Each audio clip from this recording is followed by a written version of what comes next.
Durante las pasadas semanas hemos estado considerando diversos aspectos del credo apostólico, particularmente aquellos que nos hablan sobre la pasión, muerte y resurrección de Jesús. Y claro está, esa meditación cayó cerca de la Semana Santa, en dirección a ella y a través de ella. Nosotros, como personas protestantes, nos concentramos en la obra de Cristo y en la teología de la cruz. Nuestra teología es cristocéntrica. Eso quiere decir que Jesucristo es el centro y es el foco. Nuestro foco es la obra salvadora de Jesucristo.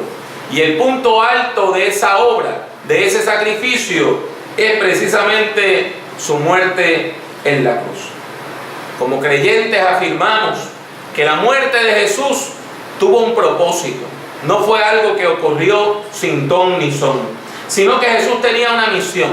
La misión de liberar a toda la humanidad del poder de la muerte y de las consecuencias del pecado. Y por eso nosotros como creyentes entendemos que lo que Dios desea es que todo hombre y toda mujer pueda acceder a la vida abundante que promete nuestro Señor. Martín Lutero, el reformador alemán, recalcó lo que él llamaba la teología de la cruz. Y él dijo que era sumamente importante. Y Lutero predicaba esto porque él entendía que en su tiempo habían unas personas que predicaban lo que él llamaba la teología de la gloria. Y eso era una visión triunfalista donde nada más se veía a la iglesia como un poder más político que otra cosa, y donde la gente, cuando pensaban de Dios, lo hacían de manera filosófica, como un ejercicio de especulación metafísica. Y Lutero rechazó todo eso. Rechazó todo ese tipo de discurso donde Dios se convierte nada más en una categoría del pensamiento. Al contrario, Lutero decía que lo importante era conocer a Dios. Conocer a Dios. ¿Y cómo lo podemos conocer mejor? Allí donde Dios se revela. ¿Y qué mejor lugar para ver la revelación de Dios que la cruz de Jesucristo? Debilidad de Dios para algunos, locura para otros, pero para aquellos que creemos, poder de Dios para salvación. Las bases bíblicas del pensamiento de Lutero son claras.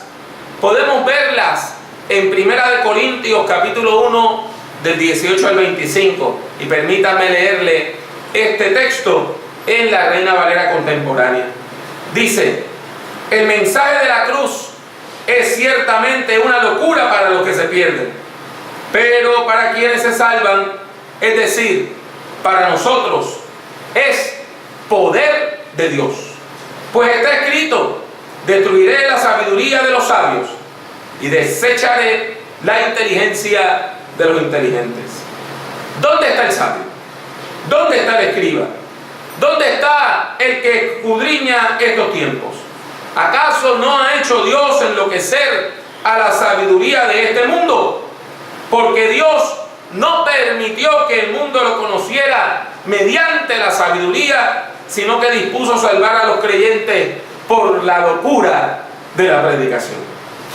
Los judíos piden señales y los griegos van tras la sabiduría, pero nosotros predicamos a Cristo crucificado. Para los judíos ciertamente un tropezadero, y para los no judíos una locura. Pero para los llamados, tanto judíos como griegos, Cristo es poder de Dios y sabiduría de Dios, porque lo insensato de Dios es más sabio que los hombres, y lo débil de Dios es más fuerte que los hombres. Ahora bien, nuestro foco en la cruz de Jesús no evita que le prestemos atención a los otros aspectos que nos habla la Biblia sobre la obra salvífica de Jesucristo. Y por eso les pido que en lo que queda de esta mi meditación de la mañana, tornemos nuestra mirada a una doctrina de la cual se habla muy poco en los púlpitos protestantes. Y es la doctrina que nos habla de que Jesús ascendió a los cielos en gloria. Las bases bíblicas de esa doctrina también son bien claras, bien sólidas. Encontramos parte de lo que nos habla esa doctrina. Encontramos parte de esa base bíblica en el primer capítulo del libro de los Hechos de los Apóstoles. Allí, en ese primer capítulo del libro de los Hechos, el libro comienza afirmando que después de su crucifixión y muerte, el Cristo resucitado se le apareció a sus discípulos. Se le apareció a los discípulos no como un fantasma, sino como aquel que estaba dirigiéndoles y enseñándoles. Y por 40 días Jesús estuvo con ellos, hablándoles de la fe, enseñándoles y preparándoles para el camino. Tuvieron experiencias espirituales extraordinarias con el Cristo resucitado. Sentían su presencia claramente en sus medios. Dice el versículo 3 que Jesucristo se presentó vivo con pruebas que no se podían refutar. Y entonces, al final de esos 40 días, Jesús le dice a sus discípulos que permanezcan en Jerusalén hasta que fueran sellados con la promesa. La promesa es una referencia a Lucas capítulo 24, versículo 49, donde se habla también de una promesa para el pueblo de Dios. ¿Y cuál es esa promesa? La promesa es que el pueblo habría de ser sellado con el poder del Espíritu Santo. Esa era la promesa. Y en ese contexto de esperar por el cumplimiento y el derramamiento del Espíritu Santo de Dios, que los discípulos de Jesús hacen una pregunta atrevida. Y permítame decirle que no hay nada malo en hacerle a Dios preguntas atrevidas. Lo único que cuando usted le hace a Dios una pregunta atrevida, más vale que usted esté preparado, preparada para escuchar la respuesta. La gente le pregunta a Jesús: Señor, ¿vas a devolverle a Israel el reino en este tiempo? ¿Escucharon la pregunta? ¿Va a restaurar el reino de Israel en este tiempo? Y esto demuestra que muchas personas todavía veían la obra de Cristo como un ejercicio político, que pensaban que parte integral de su misión era lograr que los extranjeros se fueran, que el imperio romano saliera y que el terruño judío fuera políticamente libre. El maestro en respuesta les dice: no les toca a ustedes saber el tiempo ni el momento, que son del dominio del Padre, pero cuando venga sobre ustedes el Espíritu Santo, recibirán poder y serán mis testigos en Jerusalén, en Judea, en Samaria y hasta lo último de la tierra. No podemos evitar ver un pequeño regaño de parte de Jesús, que le dice a sus discípulos que no es tiempo de estar pensando ni preguntando el día y la hora cuando Cristo volverá. Dentro de este regaño hay dos enseñanzas cruciales. La primera es que nosotros como iglesia, como creyentes, no podemos invertir nuestro tiempo en especulaciones metafísicas. Hace un tiempo un amigo nos envió un libro lleno de fórmulas algebraicas para probar matemáticamente el día y la hora cuando Cristo volvía. El hombre ha dedicado años de su vida a tratar de discernir en las Escrituras el día y la hora del retorno de Cristo. El único problema es que el mismo Cristo resucitado nos dijo que no hiciéramos eso. Nuestros esfuerzos no pueden estar concentrados en tratar de encontrar la fórmula matemática que nos dice cuándo el mundo terminará. Al contrario, nuestros esfuerzos tienen que estar dirigidos a la evangelización, para que la gente conozca de Cristo, para que la gente conozca el amor de Dios y la obra salvífica de Jesucristo. Y el segundo punto es que nuestros esfuerzos misioneros deben comenzar allí donde nosotros vivimos. Jesús les dice que cuando reciban el poder del Espíritu Santo para ser testigos, comenzaran en Jerusalén. De ahí se expandieran a lo que está al lado, que es Judea. Y de ahí dieran un pasito más a Samaria. Y que continuaran así hasta llegar a lo último de la tierra. Este principio es tan importante que todo el libro de los Hechos está organizado de esa manera. Los primeros capítulos del libro de los Hechos, toda la acción ocurre en Jerusalén. Y poquito a poco se va expandiendo a Judea, a Samaria, hasta que el libro termina en Roma, desde ciudades de la cual usted podía llegar a todos los confines del mundo conocido. Así que eso es lo que vemos en Hechos. Una expansión desde aquí y ahora hasta el final del mundo. El Cristo resucitado continúa hablando y continúa tocando nuestros corazones, porque esa enseñanza sigue siendo importante para nosotros hoy. Nos toca comenzar allí donde estamos, allí donde Dios le ha puesto, allí donde usted está rodeado de gente que le conoce y le ama. Ese es el primer público para evangelizar. Pero el libro de los Hechos continúa y nos dice la palabra de Dios. Después de haber dicho esto, ellos lo vieron elevarse y ser recibido por una nube que lo ocultó de sus ojos.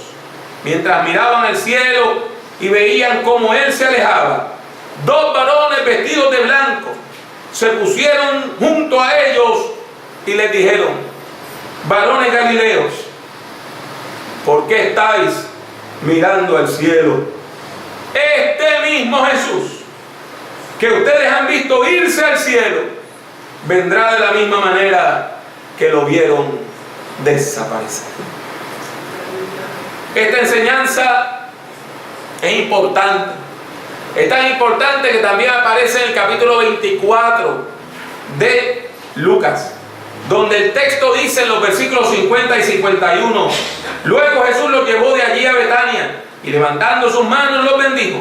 Pero sucedió que mientras los bendecía, se apartó de ellos y fue llevado a las alturas del cielo. La doctrina bíblica de la ascensión de Jesús tiene implicaciones importantísimas para la fe cristiana. Y de todas esas implicaciones, en esta hora quiero destacar tres implicaciones. La primera es que gracias a la ascensión de Jesús en gloria, ahora Él está sentado a la diestra. Eso quiere decir a la mano derecha de Dios. Esta es una enseñanza bíblica tan importante que aparece unas 20 veces en el Nuevo Testamento. 20 veces se menciona en lugares como Mateo 26, Marcos 16, Lucas 22, Hechos 7, Romanos 8, Efesios 1, Colosenses 3, Hebreos 1 y Primera de Pedro 3. Vean lo importante que es que se sigue repitiendo una y otra vez. Y el Nuevo Testamento nos enseña que desde allí, desde su lugar a la diestra de Dios, Jesús ejerce un doble rol. Un doble rol. Él está allí como abogado de la humanidad. Como dice Primera de Juan 2:1, que cuando nosotros pecamos, abogado tenemos para con Dios el Padre, Jesucristo el justo. Pero no solamente Él está allí para defendernos a nosotros y hablar por nosotros ante Dios, sino que también, estando a la diestra de Dios, Jesucristo es juez de vivos y muertos. Y por eso nuestra fe tiene que ser respetuosa y tenemos que hablar de Jesús y hablar con Dios con respeto, porque nosotros sabemos que estamos hablando con el juez del mundo. En segundo lugar, la doctrina de la ascensión implica que el milagro de la encarnación no ha terminado. ¿Qué les quiero decir con esto? Hay personas que piensan que Jesús era un espíritu que se hizo carne por unos 30 años y después volvió a ser espíritu.